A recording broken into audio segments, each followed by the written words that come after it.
Qu'est-ce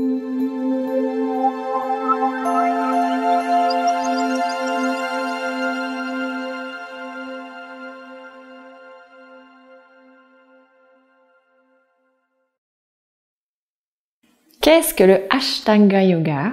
Combien de séries retrouve-t-on en Ashtanga Yoga? Et est-ce que c'est un style de yoga qui est toujours pareil ou si c'est plutôt un yoga qui est personnalisé? On va voir dans cette vidéo ce qu'il en est parce que c'est les deux en fait. Super intéressant à observer. Mon nom est Maryse Lehoux, je suis fondatrice de Diva Yoga et aussi de l'Université internationale de yoga. C'est un grand bonheur de vous accueillir sur cette chaîne Diva Yoga auquel je vous invite à vous abonner parce que vous allez retrouver plein d'informations sur le yoga, sur la philosophie du yoga, sur la pratique du yoga, les postures de yoga, des respirations, des méditations, des mudras, toutes sortes de choses super intéressantes. Donc, si vous n'êtes pas abonné, je vous invite tout de suite à le faire. Abonnez-vous en cliquant sur s'abonner et aussi sur la petite cloche juste à côté. Regardez si la cloche est bien cliquée aussi pour être sûr de recevoir toutes les vidéos. Et hier, ce qu'on a vu, c'est le yoga Iyengar et on a vu que le yoga Iyengar vient de Krishnamacharya. Et aujourd'hui, ce qu'on voit, c'est une autre forme de yoga qui a été partagée par Krishnamacharya, qui est complètement différente. Vous allez voir, c'est pas du tout les mêmes objectifs, mais qui est aussi très connu en Occident, que ça vient en fait de la même personne. C'est vraiment ce qui est intéressant.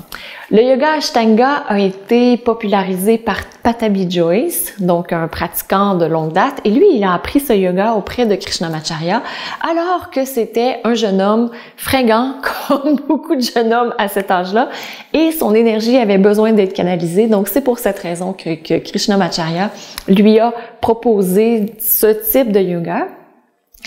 Et ce yoga s'adresse justement à des jeunes hommes qui ont beaucoup d'énergie. Donc, c'est pas un yoga qui s'adresse à tout le monde. Donc, des jeunes hommes qui sont en forme, dont les articulations sont solides également, super important parce qu'il y a un risque de blessure quand même assez élevé dans ce type de yoga. Donc évidemment, c'est pas un type de yoga qui s'adresse à une femme, par exemple, de 50 ans ou de 60, 70. C'est pas du tout ça, bien qu'on puisse adapter ce type de yoga. C'est pas tout à fait le public cible, disons, de ce yoga. Donc, ce yoga est comporté de 6 séries et pendant plusieurs années, les gens vont faire les 2 premières séries, souvent la première série seulement, à raison de 90 minutes par jour, 6 jours par semaine. Donc, c'est une pratique qui est très rigoureuse, beaucoup de discipline. Souvent, c'est fait le matin au lever du soleil ou encore un peu avant le lever du soleil de façon traditionnelle. Et c'est un type de yoga qui est très traditionnel. Donc, c'est une pratique qui est, entre guillemets, toujours la même parce qu'on a sa propre série à faire. Donc, sa propre série primaire à faire. Ça commence par des salutations soleil, ensuite de ça, les postures debout, et on continue ainsi jusqu'à la fin de la séance. Au départ, lorsqu'on commence à pratiquer le yoga Ashtanga, on se rend pas jusqu'à la fin. Donc, c'est pour ça qu'il y a une adaptation, parce que si on le fait selon le type qu'on appelle Mysore, Mysore, c'est une ville en Inde où a été surtout popularisé ce type de yoga. Si on le fait selon ce type, chacun a sa série, avance à son rythme. On va dans la salle de classe et le professeur va nous proposer des ajustements en fonction de nos besoins. Donc, c'est une pratique en fait qui est adaptative parce que on a notre propre série lorsqu'on va pratiquer ce type de yoga, mais en même temps, c'est une pratique qui est restreinte parce qu'on ne sort pas de ce cadre. Donc, il y a un cadre qu'on doit suivre et qui est suivi du début jusqu'à la fin, jusqu'à ce qu'on puisse intégrer toutes les postures. Donc ça, c'est super important à comprendre. Comme je le mentionnais, c'est un type de yoga qui, à la base, s'adresse aux jeunes hommes pour canaliser leur énergie.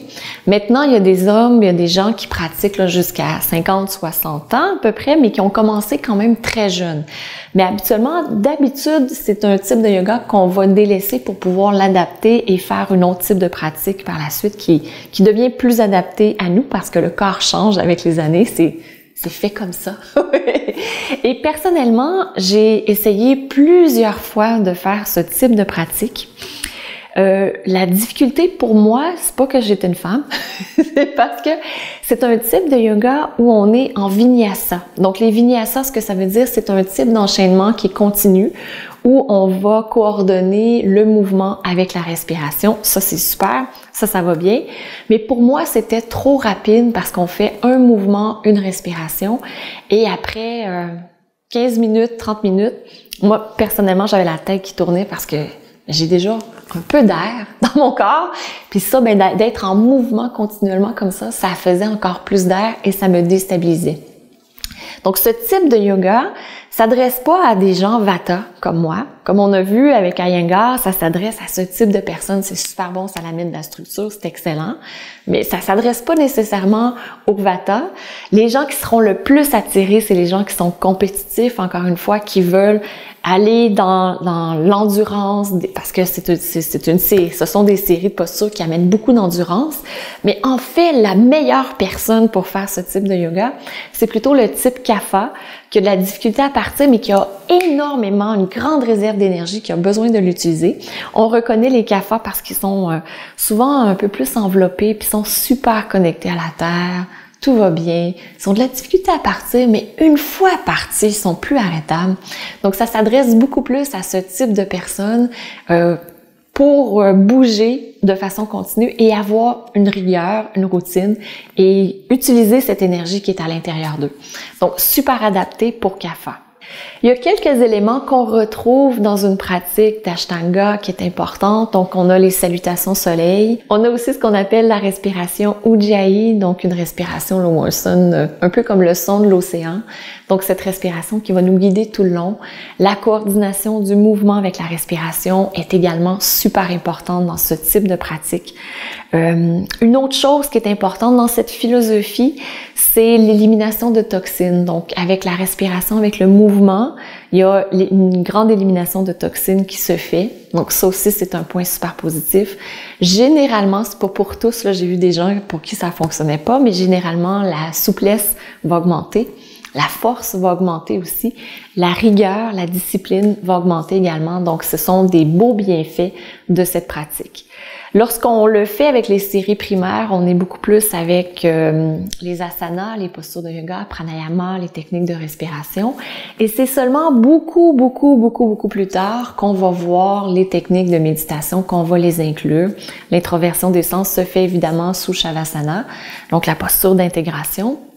Mais pour la suite, en 90 minutes, selon la structure de la séance, il n'y a pas le temps pour ça. Donc, ce sont des belles pratiques. Il y a quand même un risque de blessure assez élevé parce que la pratique n'a pas tant évolué depuis une centaine d'années. Et avec ce qu'on a appris en kinésiologie, en anatomie, il y a des choses qui sont pas mises en place à l'intérieur de cette pratique. Donc, il y a quand même ce petit danger-là, cette petite cloche que je veux sonner, où il peut y avoir des risques de blessure plus importants. Mais c'est en somme toute une super belle pratique, très énergisante pour les Kapha. Très structurante également, qui aide énormément à se connecter à soi.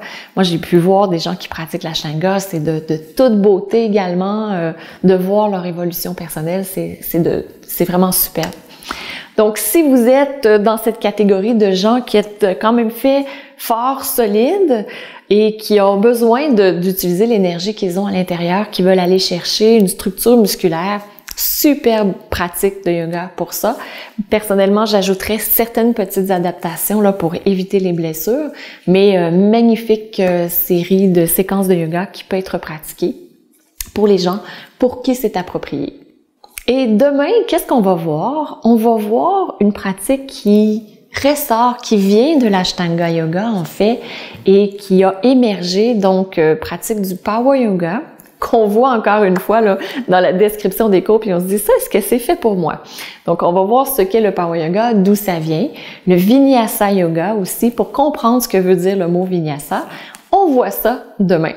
Donc, je vous invite ici à écrire dans les commentaires ci-dessous, soit un petit commentaire, un petit mot là, juste pour faire un petit coucou, ou encore, dites-moi ce que vous avez appris dans le cadre de cette vidéo. Toujours super intéressant d'avoir ce partage.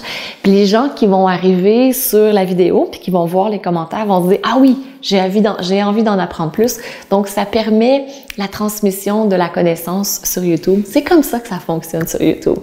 Donc, je vous souhaite une superbe journée et on se retrouve demain avec le Power Yoga et le Vinyasa Yoga. Namasté.